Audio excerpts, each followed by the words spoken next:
होगा प्रवीण दुबे के साथ। नमस्कार, मैं हूं प्रवीण दुबे। जैसे घर परिवार में होता है कि उम्र ओहदे के साथ किसकी कितनी जरूरत है, ये देखकर रिश्तेदारों को मान सम्मान दिया जाता है। फूफा, ये वो, नाक फुलाने वाले, ये सब तमाम बताने की जरूरत नहीं, आप बेहतर जानते हैं। तो एमपी के राजनीतिक दल भी उसी हिसाब से अलग अलग समाजों की साथ संभाल करते रहे। ओबीसी वर्ग को सरकारी नौकरियों में 27% आरक्षण का मामला अब भी अदालत में चल रहा है, लेकिन कानूनी लड़ाई से अलग इस मामले में सड़क से लेकर सदन तक चली राजनीतिक दलों के क्रेडिट की लड़ाई आपने बखूबी देखी है, और यह भी देखा है कि इस मुद्दे पर कैसे शह और मात का खेल चला। शुरुआत इसी वर्ग से हुई क्योंकि बाकियों के मुकाबले थोड़ा कम है सीटें इस वर्ग की।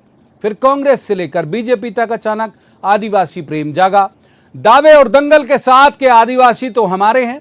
कांग्रेस आज भी इस भरोसे में कि उसका पारंपरिक वोट बैंक हाथ छुड़ाकर कहां जाएगा, लेकिन बीजेपी ने आदिवासियों का कर्जा माफ करने के साथ उन्हें वन प्रबंधन का अधिकार देने, युवाओं को रोजगार देने के साथ घर घर राशन की सौगात पहुंचाने और उनके मुकदमे जो हैं वो वापस लेने के अलावा जनजातीय समाज की जिंदगी बदलने का दम दिखा दिया। चुनावी राजनीति में ये दांव वाजिब भी, क्योंकि एसटी वर्ग के लिए आरक्षित 47 सीटें यानी 47 सीट्स के अलावा 82 सीट्स यानी 82 सीटें ऐसी हैं जहां आदिवासी वोटर जो है वो असरदार है। अब एक बार फिर दोनों दलों ने रणनीति बदली है। एसटी के बाद एक बार एससी वोटर की संभाल शुरू हुई। कांग्रेस एससी वोटर को साधते हुए 26 नवंबर जो आने वाला है उस दिन संविधान दिवस के रूप में मनाने जा रही। उधर बीजेपी में भी एससी वर्ग पर पकड़ जमाने के बाद अब एससी वोटर के बीच कार्यक्रमों की शुरुआत करने की तैयारी है। एमपी की 230 में से 148 सीटें सामान्य वर्ग की हैं। मेजर नंबर है वो, जिसमें बड़ा प्रभाव सवर्ण वोटर का भी है। विंध्य में सबसे ज्यादा 29% सवर्ण वोटर हैं। इस मामले में दूसरे नंबर पर है चंबल, जहां 2018 के विधानसभा चुनाव में सपाक्स के आंदोलन ने खेल बिगाड़ने के अंदाज में अपना भरपूर असर दिखाया। क्रेडिट गया सिंधिया जी को कि सारी सीटें जिता लाए। एक वजह यह भी था कि वहां सपाक्स आंदोलन इतना तेज था, माई कलाल आपको याद होगा। तो सवाल यह कि एससी फिर एसटी की संभाल हो जाने के बाद और ओबीसी की संभाल हो जाने के बाद सवर्णों का भी नंबर आएगा क्या? एक बेहद खास पैनल हमारे साथ मौजूद है, जिसके पास हम लेकर जाएंगे सारे सवाल और कहेंगे जवाब तो देना होगा, लेकिन पहले आपको दिखाते हैं एक रिपोर्ट। देखिए,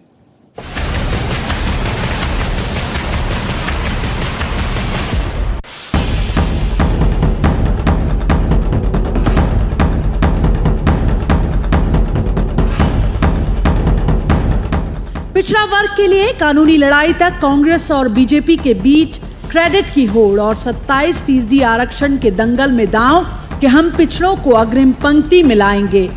फिर फोकस आदिवासियों पर शिफ्ट हुआ। कांग्रेस का भरोसा कि पारंपरिक वोट बैंक हाथ छोड़कर कहां जाएगा।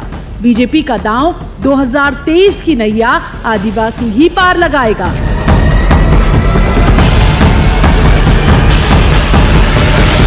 मुफ्त राशन से लेकर कर्ज माफी तक राहत की बरसात हुई।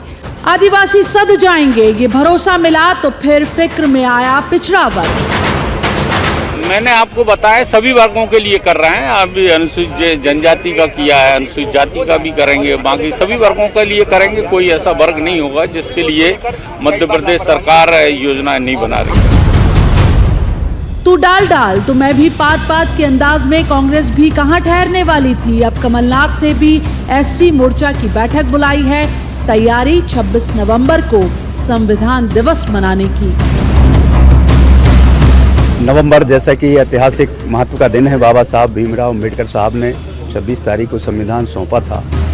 उस 26 संविधान दिवस के अवसर पर माननीय कमलनाथ जी के नेतृत्व में कांग्रेस अनुसूचित जाति विभाग का एक बृहद कार्यक्रम आयोजित किया जा रहा है, जिसमें कि मध्य प्रदेश में 26 के बाद से पूरे प्रदेश में जिस तरीके से भारतीय जनता पार्टी की केंद्र की और मध्य प्रदेश की सरकार इस दलित वर्ग को और विशेष तौर पर आदिवासी वर्ग को गुमराह करने का काम कर रही है, उसका पर्दाफाश मध्य प्रदेश कांग्रेस अनुसूचित जाति की ओर से किया जाएगा।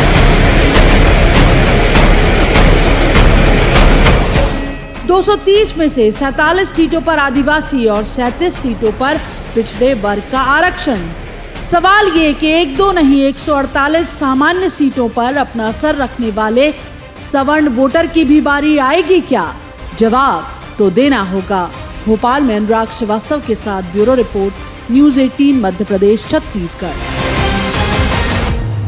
तो सबसे पहले उन खास मेहमानों का परिचय जिनके साथ हम इस चर्चा को आगे बढ़ाएंगे। हमारे साथ हैं डॉक्टर हितेश वाजपेयी, बीजेपी के वरिष्ठ नेता हैं, विद्वान प्रवक्ता भी हैं। डॉक्टर वाजपेयी का बहुत बहुत स्वागत है। दूसरे मेहमान हैं स्वदेश शर्मा, ये कांग्रेस के विद्वान प्रवक्ता हैं, स्वागत है स्वदेश जी का। तीसरे मेहमान पत्रकारिता का बड़ा चर्चित चेहरा है, बहुत अच्छे राजनीतिक विश्लेषक हैं, मृगेन सिंह, मृगेन जी का भी स्वागत है।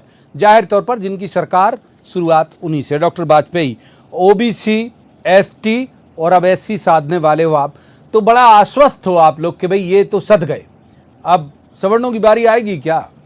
क्यों नहीं आएगी साहब? मुझे बताइए, देखिए सरकार पर पहला हक कांग्रेस कहती थी अल्पसंख्यकों का है, क्योंकि वो उनकी वोट बैंक की राजनीति थी, जबकि संविधान कहता है कि अंत्योदय का है। और अंत्योदय में यदि हम वर्गों को लें प्रवीण जी, तो सबसे पहले अनुसूचित जाति जनजाति वर्ग का है। कई महीनों चर्चा के उपरांत संविधान में इसको स्थान दिया गया, शेड्यूल 5 क्रिएट किया गया संविधान में। आप कोई देश बताइएगा जिसमें ऐसा शेड्यूल क्रिएटेड हो। शेड्यूल 5 क्रिएट करके राज्यपाल और राष्ट्रपति को उसका कस्टोडियन बनाकर ट्राइबल समुदाय के लिए एक विशेष प्रयोजन किया गया। भी आ गया सर। एग्जैक्टली। तो मैं जो निवेदन आपसे करना चाहता हूं कि यदि जाति और वर्ग के आधार पर पहला अधिकार यदि भारत के खजाने पर किसी का है तो अनुसूचित जाति और जनजाति वर्ग का है। उसके बाद अंत्योदय की श्रेणी में पिछड़ा वर्ग आता है, और उसके बाद अंत्योदय की श्रेणी में जितने भी वर्ग छूट गए जिनको हम सवर्ण कहते हैं, जिसमें आप और मैं शामिल है। हो सकता मैंने अंत्योदय में सवर्ण नहीं आएगा क्या? सर थोड़ा सा धैर्य के साथ सुन लीजिए, मैं वही बात कहने जा रहा हूं कि आप और हम जातिगत रूप से, देखिए जातिगत रूप से ब्राह्मणों को आप अक्षम तो नहीं मान सकते या ठाकुरों को, तो स्वाभाविक है कि उनमें जो आर्थिक आधार पर विपन्न है, आपने जो बात कही उसको सरकार सुन रही है, तो आर्थिक आधार पर जो विपन्न है, जैसे आपने नीट में देखा 10% आरक्षण उनके लिए रखा गया। जो सवर्ण ऐसे हैं जो आर्थिक आधार पर विपन्न हैं उनको स्थान दिया गया। बिल्कुल इसको और कंसीडरेट होकर हमको, जैसे देखिए क्या है, जैसे जैसे इन वर्गों में उत्थान होगा तो स्वाभाविक है कि उसकी आवश्यकता जिस दिन कम होगी तो वो आर्थिक विपन्नता की तरफ बढ़ेगी कि अन्य वर्गों की तरफ। तो संसाधन उतने ही है साहब, तो हमको तय तो करना पड़ेगा ना, कहीं कहीं प्रवीण जी निर्णय तो लेना पड़ेगा। तो मुझे लगता है कि गांधी जी भी इसी बात को कहते थे, वेदों में भी इसी बात को कहा गया है, हमारी सभी सभ्यताओं ने इसी बात को कहा है कि सरकार के खजाने पर पहला अधिकार अंत्योदय के लिए पात्र व्यक्ति का होता है। अब आप पात्रता बताते जाइए, हम अपन उसको शामिल करते जाएंगे। तो इसमें किसी को नाराज नहीं होना चाहिए, मैं आपकी चिंता समझता हूँ, लेकिन मुझे लगता है कि इसका समर्थन करना चाहिए। इस सिस्टम में जो आपने बातें कही हैं, जितनी बातें आप रखना चाहते हैं, आपको लगता है कि इसमें फ्लॉज हो सकते हैं, इस सिस्टम का कोई ज़्यादा उपयोग करता है, कोई कम उपयोग करता है, तो हम उसमें सुधार ला सकते हैं। ठीक है, लेकिन स्वदेश जी, बच्चे एक बार अपने दोस्तों को चिढ़ाने में अक्सर एक बात कहते हैं, कॉपी कैट। तो कॉपी कैट के भाव में दिख रहे हो आप लोग। ये अगर ओबीसी की बात करेंगे तो आप हुलस हुलस के ओबीसी की बात करोगे, ये एसटी की बात करेंगे तो आप हुलस हुलस एसटी की बात करोगे, अब ये एससी की बात कर रहे हैं तो आप कह रहे हो हम एससी के लिए, हम तो खुद संविधान दिवस 26 तारीख को मना रहे हैं और ये वो। तो कुछ आपका भी तो लाइन ऑफ एक्शन अलग से होना चाहिए भैया, बड़ी पार्टी हो आप भी। प्रवीण जी, जब अंग्रेजों से देश को आज़ादी दिलाई तो नेहरू जी उस लड़ाई में शामिल थे, 11 वर्ष उन्होंने जेल में काटे, उसके बाद पहले प्रधानमंत्री बने। उनने जब ये नहीं सोचा था कि किस वर्ग को हमें आज़ादी दिलाना है, किसको नहीं दिलाना है। प्रधानमंत्री बनने के बाद जो जरूरत थी, जैसे अंत्योदय की बात डॉक्टर साहब ने कही है, जो जरूरतमंद थे, जो परेशान थे, उनके लिए योजनाएं पहले लागू किए जाने की बात संविधान में लिखी है। लेकिन ये भारतीय जनता पार्टी वर्ग भेदों में बांटती है, जातिवाद में बांटती है। जब इनको जरूरत पड़ती है 2018 के पहले तो माइका लाल माननीय मुख्यमंत्री बोलते हैं, और इनके प्रभारी अब 2023 का चुनाव आने वाला है तो कहने लगे एक जेब में ब्राह्मण है, एक जेब में बनिया है। ये इस तरह की जो बातें करते हैं, बांटने का काम ये करते हैं। रहा सवाल इस बात का कांग्रेस का, तो कांग्रेस की जो नीतियां हैं सबको ध्यान में रखकर बनाई जाती है। पूरे बता दो, आप बता दो। चलो डॉक्टर वाजपेयी ने तो अभी नहीं बताया, ये कह दिया कि अंत्योदय में वो सब शामिल है, 10% मिलेगा। आप बता दो क्या प्लानिंग है कांग्रेस की सवर्णों को लेके? देखिए 10% की बात करें तो माननीय कमलनाथ जी मुख्यमंत्री थे तभी इसको लागू किया गया कि आर्थिक आधार पर 10% को हम सवर्णों को आरक्षण देने की बात आई तो कमलनाथ जी ने सबसे पहले बढ़कर चढ़ के इसमें भाग लिया, इसको लागू किया। भले ही वो केंद्र का प्रावधान था, केंद्र का कानून था, लेकिन लागू करना था मध्य प्रदेश सरकार को, माननीय कमलनाथ जी ने लागू किया। रहा सवाल इस बात का जो जरूरतें सरकारें आपने जल्दी गिरा दी, देखते जाते 5 साल में मध्य प्रदेश की तस्वीर बदल जाती, कुल मिलाकर के तस्वीरें बदल जाती, देख नहीं पाते आप। लेकिन आपको याद रहा था कि मध्य प्रदेश देख नहीं पाए भाई, सरकार जल्दी गिरा दी आपने। जल्दी बात पूरी करें जी। आपको लग रहा था कि माफिया विहीन मध्य प्रदेश हो जाएगा क्योंकि माफिया को संरक्षण 15 साल में आपने दिया था। आपको डर था कि कहीं ऐसा ना हो हमारे बड़े नेता जेल में दिखाई दे, बड़े समर्थक जेल में दिखाई दे, बड़े उद्योगपति जेल में दिखाई दे, इसलिए आपने माफिया के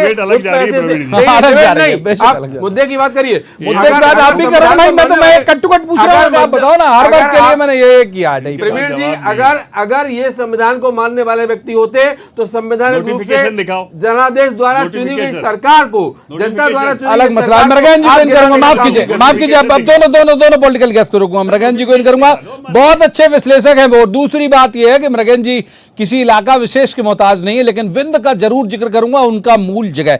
मृगेन जी, विंध्य में तो जबरदस्त होल्ड है, मतलब अगर मैं गलत नहीं हूं तो 29% के आसपास सवर्ण वहां पर एक निर्णायक भूमिका में होते हैं।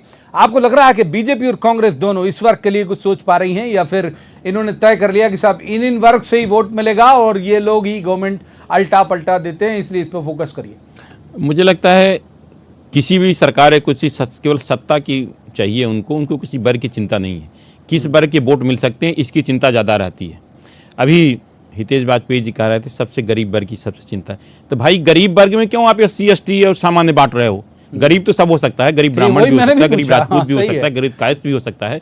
आप ये बताइए, मैं आपसे पूछना चाहता हूँ, गरीब पंजाबी भी हो सकता है, छत्री भी हो सकता है, ब्राह्मण आज जो इतने IAS IPS बड़े बड़े उद्योगपति सब मंत्री बन गए हैं, उनके बच्चों को आरक्षण क्या जरूरत है?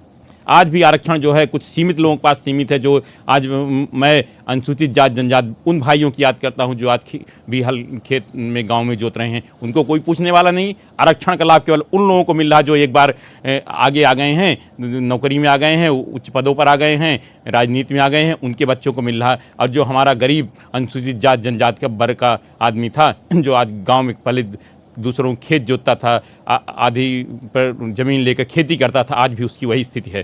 तो मैं कहता हूँ ये कुछ वर्ग के हाथ में रह गए आरक्षण का। आखिर किसी भी सरकार में हो तो आप क्यों जाति की बात करते हैं? आज़ादी कितने साल बाद भी आप गरीब को दीजिए आरक्षण, क्यों गरीबों का आरक्षण की बात नहीं करते? क्या हमारा आज उठा के लिए कितने भी ब्राह्मण के ऐसे बच्चे हैं जो बेचारे पूजा कर रहे हैं या भीख मांग रहे हैं? क्या आपके लिए अच्छा है कि वो चाहे भीख नहीं अभी बहुत खराब स्थिति है। नहीं नाराजगी की बात नहीं हो रही, नहीं ठीक है, चलिए मैं आपकी वापस लेता हूँ ये बात। लेकिन आज बहुत खराब स्थिति में है उनके बच्चे पर न के घर। तो मैं कहता हूं कि जो आप दीनदयाल अंत्योदय की बात कर रहे हैं तो क्यों नहीं वो सब वर्ग पर लागू होते? यहाँ क्यों आरक्षण की बात की जा रही है? ये बात यही बात है, बिल्कुल यही बात। डॉक्टर साहब, NGO नहीं चला रहे हो आप, पॉलिटिकल पार्टी हो, 148 सीटें जिनके पास हैं उसे आप क्यों इग्नोर कर रहे हो? दूसरा, कांग्रेस ये आरोप लगा रही है आपके जो इंचार्ज जनरल सेक्रेटरी के बयान को लेकर कि आप इसलिए निश्चिंत हो, ये मेरा नहीं कांग्रेस का आरोप है। अभी आपके स्वदेश जी ने बगल में बैठ के ये बात कही कि आप ये मान के चल रहे हो ब्राह्मण बनिया जेब में है। देखिए प्रवीण जी, मैं उस पर बहुत नहीं जानना चाहता, लेकिन ठाकुर साहब ने जो बात कही बिल्कुल सही कही। मैं सहमत हूँ कि सवर्णों में जो एक अंत्योदय के पात्र लोग हैं उनकी भी एक संख्या है और जिसकी तरफ वो इशारा कर रहे हैं, चूंकि वो आरक्षण की श्रेणी में नहीं आते हैं। लेकिन शायद ठाकुर साहब, मैं बहुत विनम्रता से कहना चाहूँगा कि 70 सालों के इतिहास में यदि आर्थिक दृष्टि से विपन्न सवर्णों के लिए आरक्षण या सहयोग की व्यवस्था करी गई है तो वो भारतीय जनता पार्टी की ही सरकारों ने करी है। इसकी शुरुआत ये तो मानेंगे।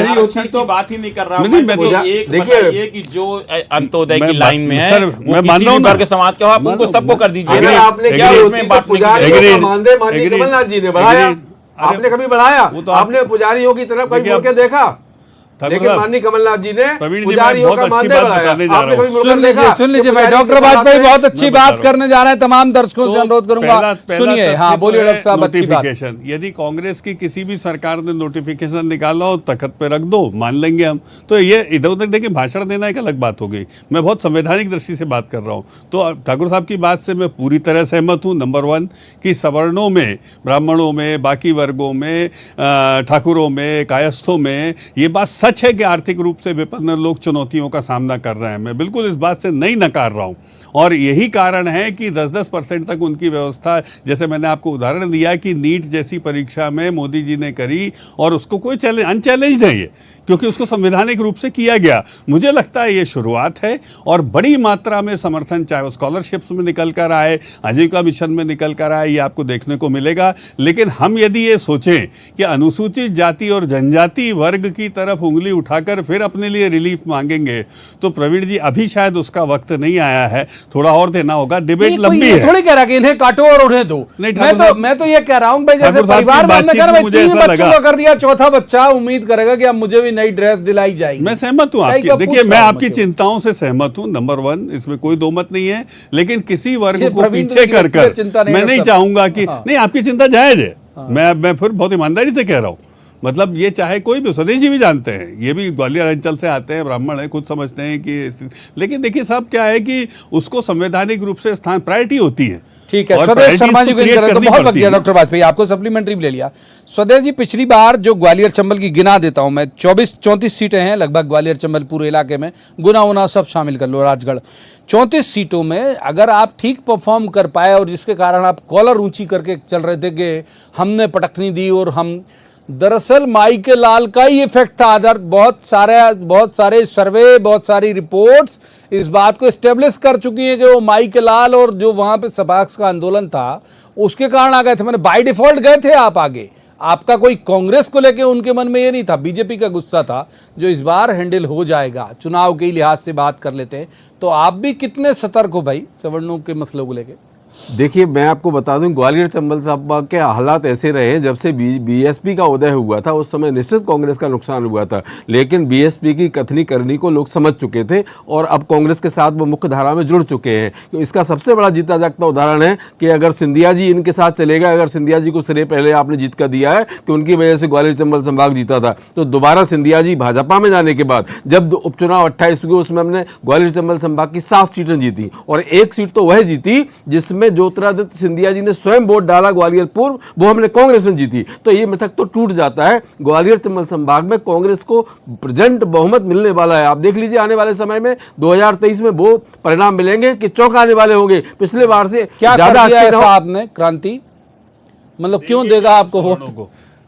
What do you go, स्वदेश जी, क्या कर दिया जल्दी से प्रज्ञान जी के पास, अब क्या किया है ऐसा कि बिल्कुल प्रचंड मिलेगा आपको वोट? हमारी सरकार 15 महीने से अगर ज्यादा चलती, 5 साल चलती तो तस्वीर बदल जाती। ये मध्य प्रदेश का जागरूक मतदाता समझता है। ये जनता जानती है कि आपने खरीद फरोख्त के माध्यम से वक्त रहा तो फिर एक बार क्लोजिंग रिमार्क ले आऊंगा। पहले मृगन जी को इनका लेता हूं। मृगन जी, कमलनाथ जी का मृगन जी, ये जो माई के लाल, आप बिंद पे भी अच्छा होल्ड रखते हैं ग्वालियर चंबल पे, माई के लाल वाला जो एक मसला था पिछली बार, मतलब उसमें एक अलार्मिंग नहीं था दोनों पार्टियों के लिए कि भाई ठीक है, अगर मान लो विंध्य में ठीक परफॉर्म किया कांग्रेस ने या ग्वालियर चंबल में ठीक परफॉर्म किया, बिंदु में बीजेपी में और ग्वालियर में यहाँ पे कांग्रेस ने, इन सब ने, एक बड़ा फैक्टर ये भी रहा है कि भाई माई के लाल या इन सब के मसले को लेके सवर्ण जहाँ जाता है तो थोड़ा बहुत इनकी गवर्नमेंट बनाने में मददगार तो होता ही है। दोनों ही पार्टियों की बात करें हम, निश्चित रूप से माई के लाल ने जो ग्वालियर चंबल अंचल में जो कांग्रेस की जीत हुई थी उसमें बहुत बड़ा श्रेय माई के लाल का था।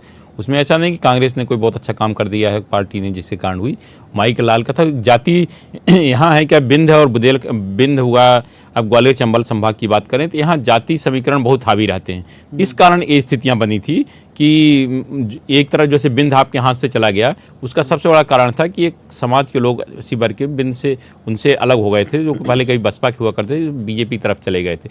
उसी तरह माई के लाल ने आपके यहाँ जहाँ नुकसान पहुँचाया चंबल और ग्वालियर संभाग में, मैं कहता हूँ निश्चित रूप से जो ये सवर्ण लोग होते हैं कि ये प्रभावशाली होते हैं, लोग मदद करते हैं। ये हम कहते हैं कि गांव में इतना फ्रैक्शन नहीं है जितना इस तरह सरकार सब तरह के लोगों को अलग अलग जातियों समाजों में बांट रही है। आप अभी भी गांव में चले जाइए तो ऐसी स्थिति नहीं है कि भाई वो ब्राह्मण हैं, वो राजपूत हैं, वो आदिवासी हैं, वो अनुसूचित जनजाति के हैं, पिछड़ा वर्ग है, किसी को मत कहे वो करके, वहाँ ऐसा जाति बन नहीं, तो वहाँ ठीक है, आपस में पड़ोसियों संबंध अच्छे रहते हैं करने के लिए। इजाजत नहीं देता। बहुत शुक्रिया तीनों मेहमानों का इस चर्चा में शामिल होने के लिए। जिस बात से शुरुआत की थी उसी का एक और सरलीकृत तर्जुमा कर देता हूं कि परिवार की तरह लीजिए उसे कि भाई ये किसी एक वर्ग का विरोध या किसी एक वर्ग का समर्थन नहीं है, परिवार की तरह लीजिए। भाई 5 बच्चे अगर एक घर में हैं या 4 बच्चे, और 4 को अगर नए कपड़े दिल जाएंगे तो 5वां भी तो उम्मीद करेगा कि भाई थोड़ा बहुत एक आध शर्ट या पैंट नए उसके लिए होने चाहिए। तो दोनों पॉलिटिकल पार्टी को ये सोचना होगा कि भाई कोई एक वर्ग ऐसा तो नहीं है जो छूटा जा रहा है और आप किसी एक को बहुत ज़्यादा प्रमोट कर रहे हो। क्या चुनाव में कितना असर दिखाएगा, अभी तो वक्त है 2023 में, लेकिन फिर भी इनका जो पक्ष है वो दोनों पार्टियों के पास जाना चाहिए। आज की इस चर्चा में इतना ही। कल किसी खास मसले पर खास पैनल के साथ बैठेंगे और कहेंगे, जवाब तो देना होगा। तब तक आप देखते रहिए न्यूज़ 18 मध्य प्रदेश छत्तीसगढ़।